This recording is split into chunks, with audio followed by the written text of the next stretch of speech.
totalfinancialliberty.com. Today I'm going to take you out into a neighborhood where I go look for houses that meet the criteria for what I happen to be buying this week. So this week we happen to be looking for houses that we can wholesale, houses that we can pick up well below market value, way underpriced. They need a lot of repairs. The owners can't make the repairs. They can't do the things that need to be done.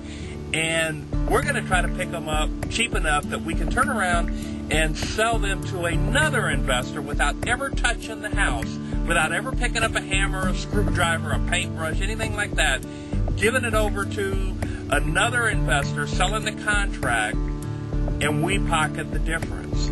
So that's going to be the focus today. We're going to take a look at the neighborhoods. We're going to show you the houses that we're looking for and some of the philosophy behind what it is that we're trying to accomplish. Talk to you soon.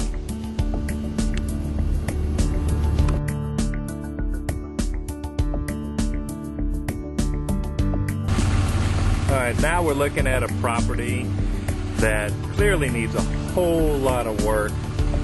It's a house that we've been in contact with the owner, and we've been in the process of negotiating with him, and we will continue to negotiate with him.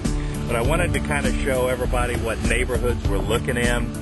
Here's another house, very similar, again, needs a lot of work.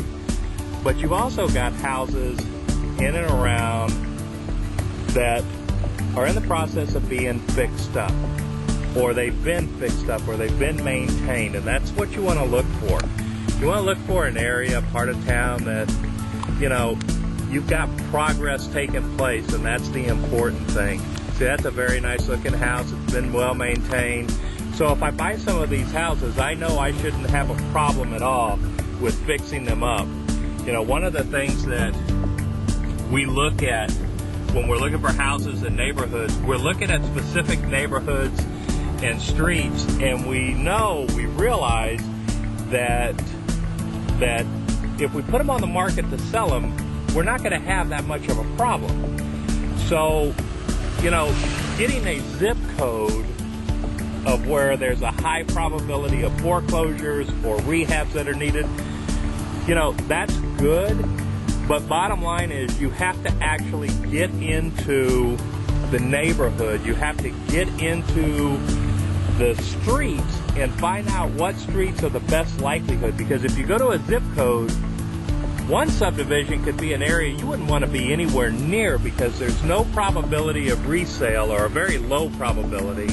Whereas in another subdivision in that same zip code, you've got a high probability of resale. So you want to target that area. You want to target those subdivisions. And we can show you how to target specific subdivisions. But just be sure that, it's going to take a little bit of drive time in the very beginning to get to know your areas, to know your territories. So don't just rely on the fact, here's a subdivision, or here's a criteria, i.e. a house that's older than 20 years old and the mortgage is older than 15, because you could have two completely different areas with that criteria. One you'd want to be in, one you wouldn't want to be in. Here's a house that has actually been completely remodeled and it looks real nice. So, again, that's the other thing you want to look for. You want to look for areas where other investors have already started the progress, or homeowners have started the progress, because if they're doing it and they're selling the houses, then you should be able to do it as well.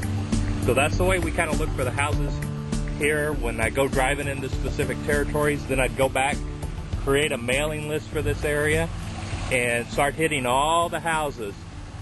So this is Terry Weigel, the Quick House Buyer. Till next time, be sure to visit us at totalfinancialliberty.com.